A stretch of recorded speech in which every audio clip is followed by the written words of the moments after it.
Jesus was headed to Jerusalem. Where are you headed? Turn to your neighbor and say, where are you headed?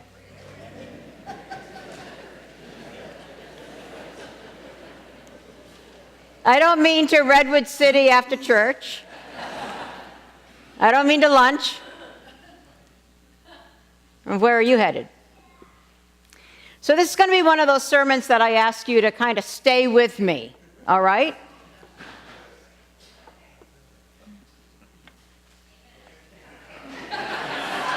You got to trust me a little.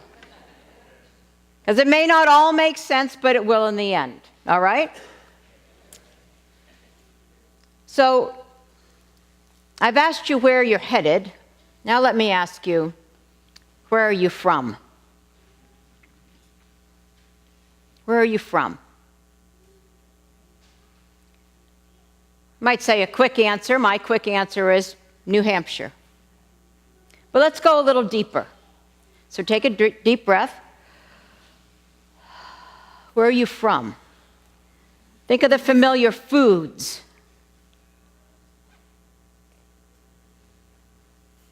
The familiar sights, sounds, and smells from your neighborhood.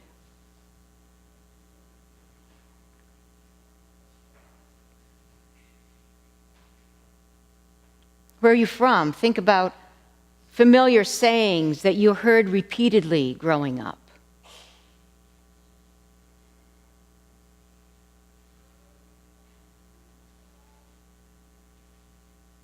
Where are you from? Family, friends, ancestors.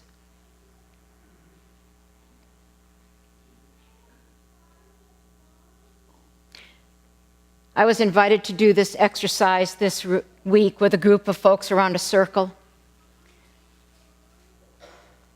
We were invited to journal some of those things, the sights, the sounds, the smells.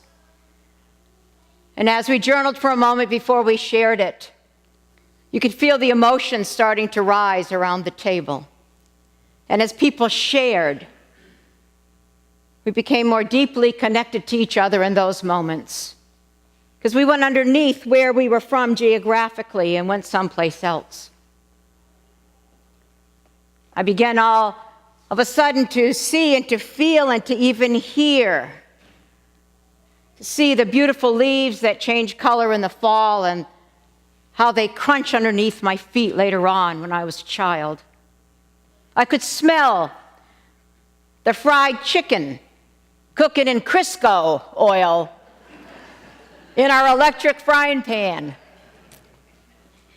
I could smell the lilac bush at the end of the garage that my mother had there every year, and to this day, whenever I smell lilac, I think of her. And my bedroom at the top end of the house, we lived right near a crossroads, a four-way cross. Let's just say that was the main thing happening in our town of 500. The store, the gas station, and the post office were all one thing about the size of this chancel. But at that crossroads was a yellow blinking light to remind people to slow down. And that blinking yellow light blinked into my bedroom window my whole growing up. And as I was reminded to go deeper, where am I from, that I could feel that light that was with me. And whenever I would go home and sleep in my own bedroom, that light was this comforting reminder of not only where I was from, but where I am going. It was a crossroads reminding me I always had a choice of where I went. Where we are from shapes us, doesn't it? It's a cellular part of who we are. Where we are from influences us, but it doesn't determine us. It doesn't determine where we are headed. Each of us has our own stories, our own journeys. So let me ask you another question. What or who guides you in your life's direction? What do you use as your true north as you meander through life with all its unexpected twists and turns? What drives you forward? David Brooks, a New York columnist and author, wrote an article in the New York Times about 4 years ago called The Moral Bucket List. Let me do a check. You still with me? Okay. The Moral Bucket List. He talked about it in his book, Road to Character, which we read as a congregation. And he says that there are two sets of virtues. There are the resume virtues and the eulogy virtues. Remember that? The resume virtues, the ones you bring to the marketplace. The eulogy virtues, those things that are talked about at your funeral.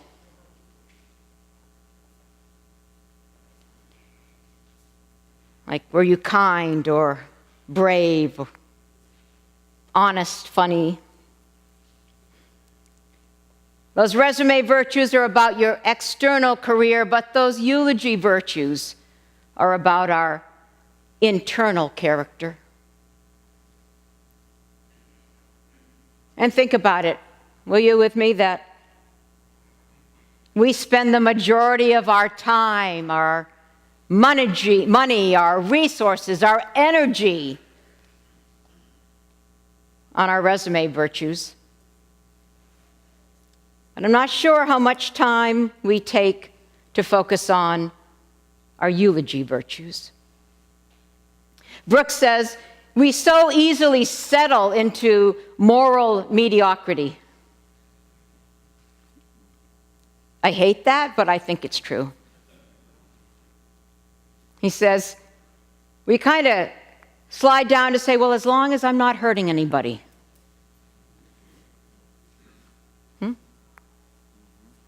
I even got a from the choir.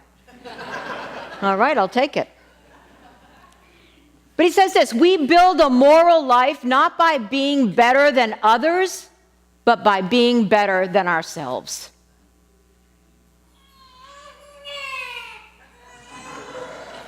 That's exactly right.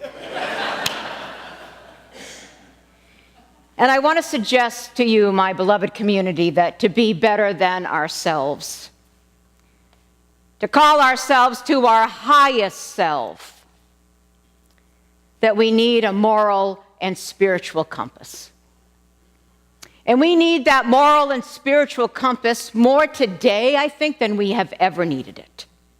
We are lost. Friends, we are lost. Technology is an amazing thing.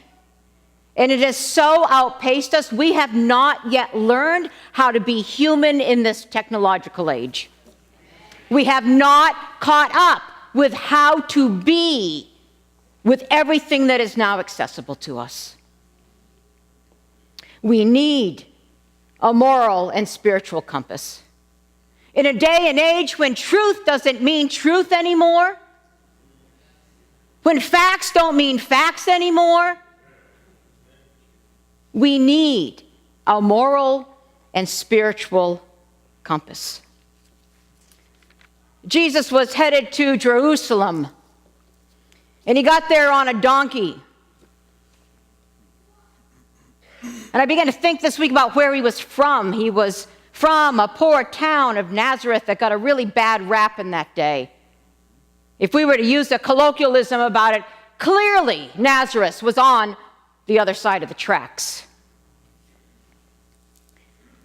And I began to think as he sat on that donkey that day that his whole life maybe was flashing before him. As he sat on the beast of the poor, this king of humility rode to Jerusalem, that he began to smell the donkey, because donkeys smell.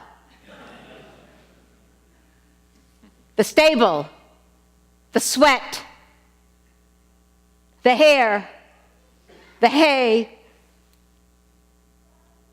And he began to remember maybe even some pre-verbal memories, because before he was even out of the womb, he rode a donkey.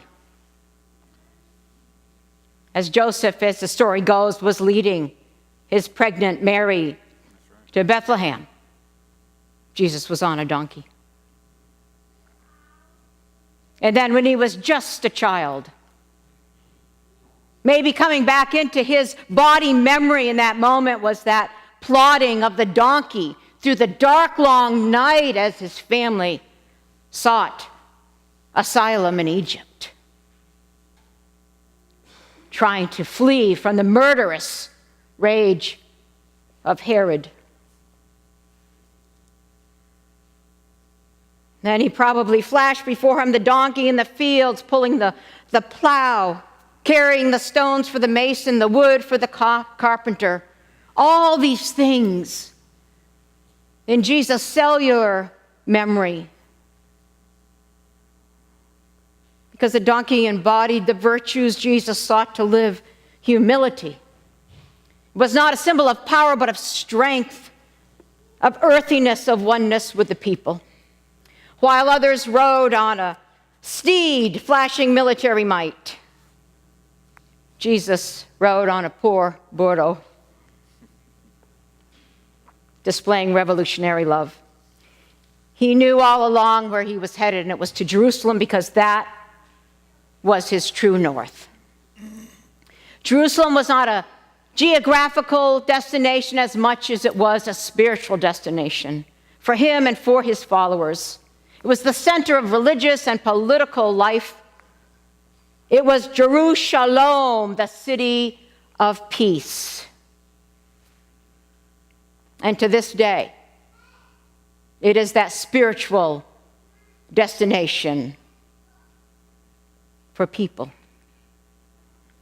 Not just one, but three: Muslims, Jews, and Christians. The city of peace in its aspirations. So now, Jesus' decision to go was an intentional choice. And I want to suggest to you it was an intentional choice for him to confront the powers of that day, to fulfill his calling of revolutionary love. It was his true north. That mission, that love.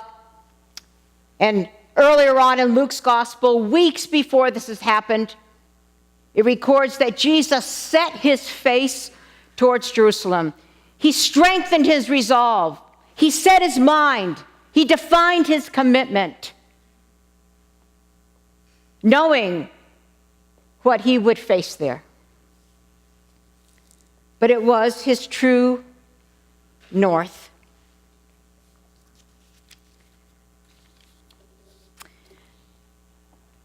Jesus had a moral and a spiritual compass.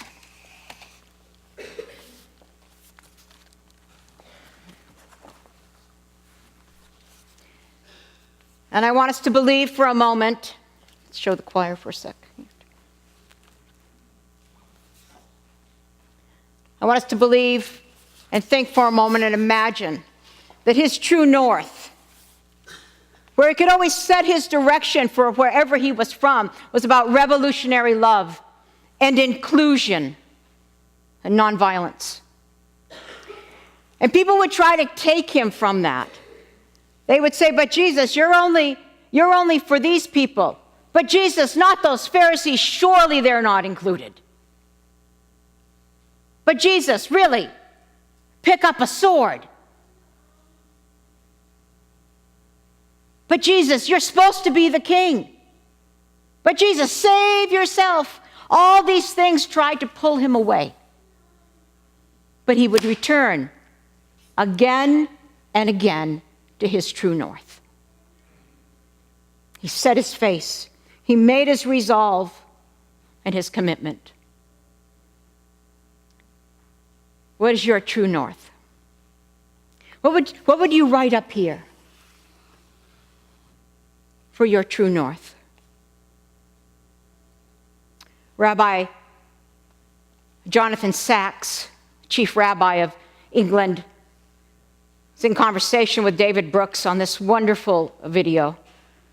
And he says that the key to a moral compass is the capacity to make a covenant. A covenant is an agreement. It's really a deeply spiritual agreement. And he says, in our life, we get to make only 4 or 5 covenants usually, to spouse or family, to a faith or a philosophy, to a community, to a vocation, to friendship. I can tell you that my covenant with my best friend of 37 years has been one of my true norths. And she will call me to that. And my covenant to faith. I'm committed, even when the church, capital C, makes me crazy.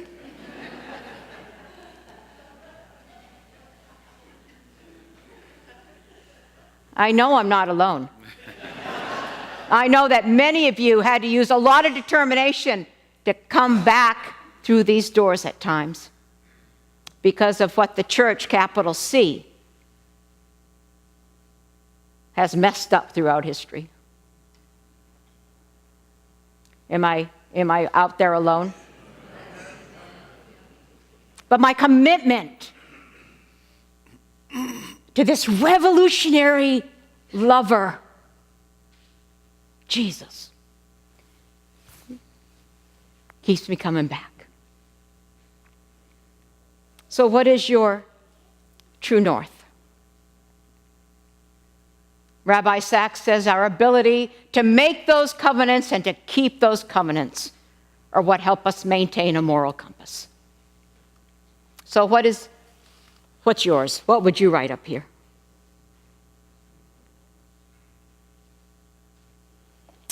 And then, what takes you away from that? Resentment? Negativity? Discouragement? Anybody want to throw out anything? What takes you from your true north? Comfort? Anger? Laziness? Oh, that too. Busyness. Fear.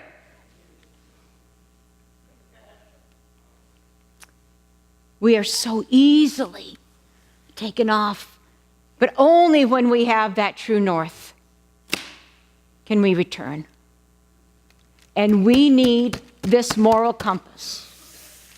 I'm saying it again, more than we've ever needed it before. Jesus set his face. He made his resolve. And through thick and thin, through discouragement and detour, he would return. The journey will not be easy. And we will get lost.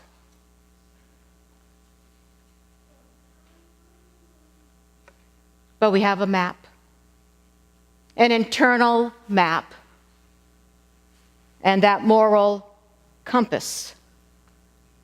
And as David White said, you can find the one line already inscribed within you. For me, that yellow blinking light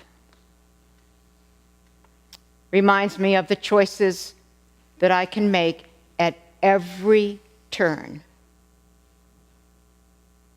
to reach my true north. Jesus was headed to Jerusalem.